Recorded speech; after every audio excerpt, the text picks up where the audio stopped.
বাগদেবীর আরাধনায় শিল্পী অদিতি মুন্সী, তাঁর প্রতিষ্ঠান সঙ্গীতামে জমজমাট বাগদেবীর পুজো।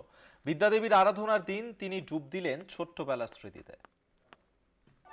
তিনি শুধু কীর্তন শিল্পী নন, রাজনৈতিক ব্যক্তিত্বও বটে। রাজারহাট গোপালপুর বিধানসভা কেন্দ্রের বিধায়ক, গায়িকা গীতিকার অদিতি মুন্সীর সঙ্গীত প্রতিষ্ঠান সঙ্গীতমে বাগদেবীর আরাধনার জমজমাট আয়োজন।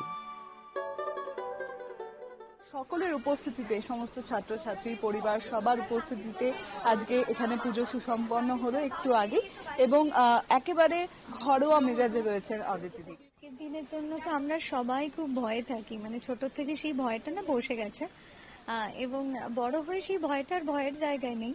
ছোট থেকে ভয় থাকতো যে এই বাবা কুল খাওয়া যাবে না, পরীক্ষায় ফেল হয়ে যাবে, সব একটাও বই বাদ দিলে চলবে না, তাহলে পরীক্ষায় আর পাশ করতে পারবো না, সেই পড়াটা মুখস্থ হবে।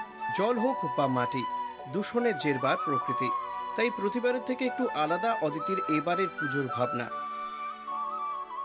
ঠাকুর ঠাকুর এই আমাদের দেহের সাথে তুলনা করে প্রত্যেকবার নিরঞ্জন করা হয়, কিন্তু আমরা দেখি যে সেই নিরঞ্জন আগে অনেক জলাশয়ে জায়গা ছিল, আমরা জলে দিতে পারতাম মাকে, কিন্তু এখন যেহেতু আমাদেরকে সেই পলিউশনের ব্যাপারটাও ভাবতে হয়, তা আমার কোনো জায়গা থেকে মনে হলো যে প্রত্যেক বছর এটা না করে, কোনো জলে না দিয়ে সেটাকে যতটা ক্লিন রাখা যায় তার থেকে আমার বাড়িতে প্রতিষ্ঠিত হোক মা। শুধু পুজো নয়, তিনি গেয়েও শোনালেন মিষ্টি গলায় দুপলি। জয় জয় দেবী বীণা বাদিনী, বীণা রঞ্জিত পুস্তক হস্তে, ভগবতী ভারতী দেবী নমস্তুতে। মানুষ মাত্রই তো ভুল হয়, তিনি যদি কোনো ভুল করে বসেন, তাই বাগদেবীর কাছে ক্ষমা ত্রুটি চেয়ে নিলেন আগে ভাগে।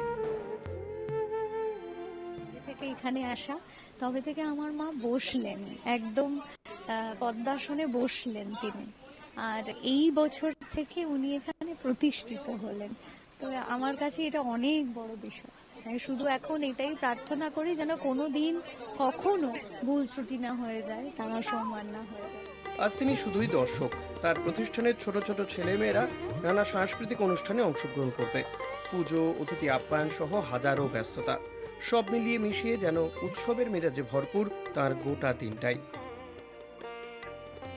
শাশ্বতী রায়ের রিপোর্ট, কলকাতা টিভি।